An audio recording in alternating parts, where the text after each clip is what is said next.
Easy, easy.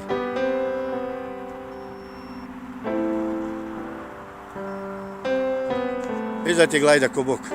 Bravo.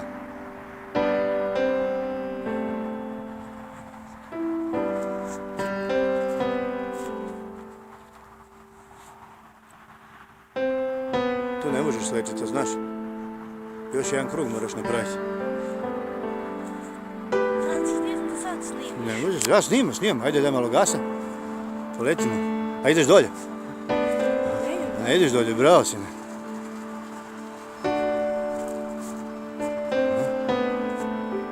Još malo dalje moraš ići za sletanje.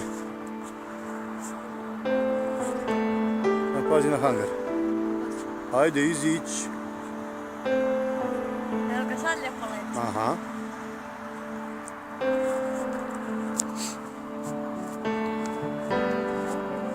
Da se.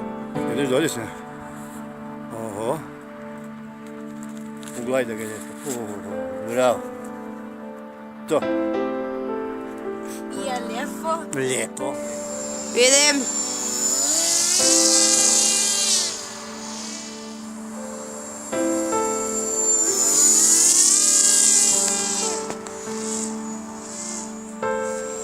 Ide prelet stoljeća.